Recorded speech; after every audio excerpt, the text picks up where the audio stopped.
मेरे अखिलेश दुबे जी से एक लीगल एडवाइज़र और एक पुलिस अधिकारी के संबंध हैं।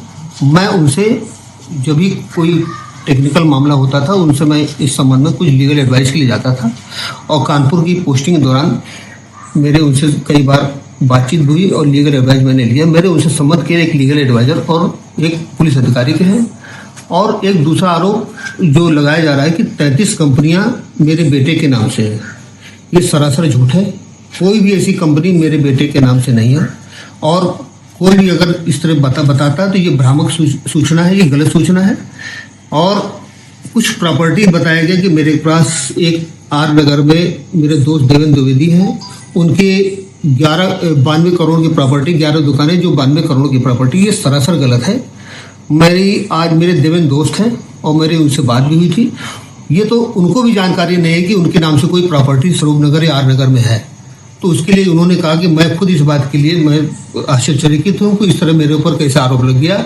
उसके बाद दूसरा एक ये हो रहा है कि मेरे पास 100 करोड़ की प्रॉपर्टी है। मेरा अखिलेश दुबे जी के साथ कोई कंस्ट्रक्शन कंपनी थी, उसमें 100 करोड़ टर्नओवर है। ये सरासर गलत है।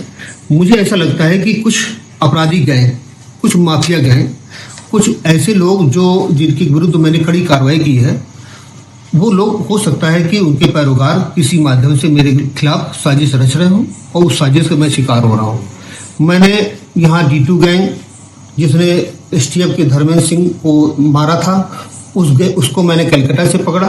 1 लाख रुपए शासन ने उस पर रिवार्ड किया था। उसका एक भाई 2 लाख रुपए रिवार्डेड था, जिसको मैं दिल्ली स्पेशल सेल के साथ मैंने पकड़ा था। इसके अलावा मैंने D2 गैंग को पूरी तरीके से नेस्त नाबूद किया यहाँ से, जो कि 30 दशक से यहाँ पर आतंक फैलाए हुए था। इसके अलावा बहुत से ऐसे मादक पदार्थ तस्कर थे। मुन्ना बजरंगी गैंग के शूटर्स को मैंने इनकाउंटर में मारा, मुठभेड़ में मारा। इसके अलावा बहुत से ऐसे अपराधी थे जो समाज के लिए, कानून के लिए दुश्मन थे। उनके खिलाफ मैंने कड़ी कार्रवाई की।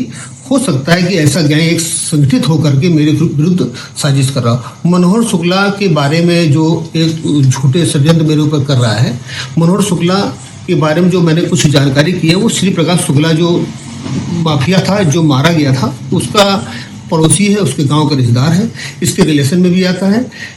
ऐसा है, वो अपराधी तत्व है, वो मुगरी करता था। इसी की आड़ में मेरे खिलाफ वो षड्यंत्र कर रहा है। कोई उसकी जो बातें बताई जा रही है वो पूरी तरीके से निराधार है और इसमें कोई तथ्य नहीं है। जहाँ तक SIT के द्वारा मुझे सूचना देने की बात या मेरे विरुद्ध संपत्ति की जांच के बारे में बताया गया, तो मुझे कोई भी SIT के द्वारा ऐसी सूचना नहीं दी गई कि आपके विरुद्ध या आपके पास 100 करोड़ की प्रॉपर्टी है।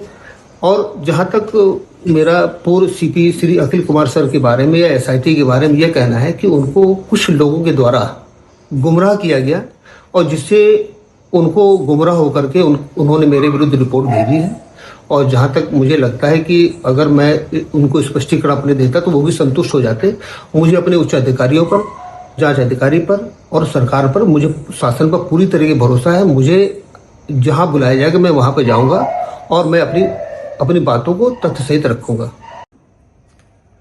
मेरा नाम देवेंद्र द्विवेदी एडवोकेट है और मैं पिछले 33 साल से कानपुर में रेगुलर प्रैक्टिशनर हूं और आज की डेट में मैं सीनियर काउंसिल हूं। हमारी भी एक रेपुटेशन है।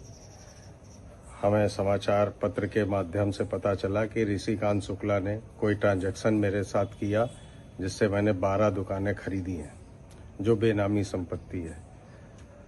हम इस बात से बहुत क्षुब्ध हैं कि पुलिस को या जांच एजेंसी को पहले ये देख लेना चाहिए था, कम से कम रजिस्ट्री ऑफिस में तो देख लेते कि मेरे नाम कोई संपत्ति है भी या नहीं। सिर्फ पेपर में निकाल देना मेरे लिए बड़ा एम्बैरेसिंग। मेरी फैमिली अपसेट है, हम लोग अपसेट हैं, हमारे जो दोस्त यार समाज सब अपसेट हैं। मैं अपने आप को बड़ा डिफेम फील कर रहा हूँ और इस संदर्भ में मैं कमिश्नर साहब से भी मिलूंगा। अगर कहीं कुछ ऐसा पेपर कुछ निकलता है तो मैं हर तरह की जांच की प्रक्रिया से गुजरने के लिए तैयार हूँ। मेरे ऋषिकांत शुक्ला से बचपन के संबंध हैं, वो मेरे मित्र हैं, कल भी थे, आज भी हैं, भविष्य में भी रहेंगे। लेकिन जीवन में कभी उनके साथ मेरा कोई ट्रांजैक्शन नहीं हुआ। मैं अपने अधिवक्ता कार्य में लिप्त रहा, वो पुलिस में लिप्त है। बहुत कम हम लोगों की मुलाकात हुई, लेकिन फ़ोन पे आए दिन हम लोगों की बात होती है, क्योंकि मेरा और कोई ऐसा दोस्त नहीं है जो बचपन से साथ का हो। मैंने ऐसा ना कोई संपत्ति खरीदी, ना कोई प्रॉपर्टी खरीदी, ना ऋषिकांत शुक्ला से मेरा कोई ट्रांजैक्शन हुआ। और अगर इस चीज़ को जांच एजेंसी अगर रजिस्ट्री ऑफिस में आज भी जाके देखे कि जिस भी चीज़ों को उन्होंने लगा हो उन्हें, उसकी रजिस्ट्री ऑफिस में जांच कर लें। अगर मेरी निकलती है तो मैं हर कानूनी प्रक्रिया से निपटने के लिए तैयार हूँ।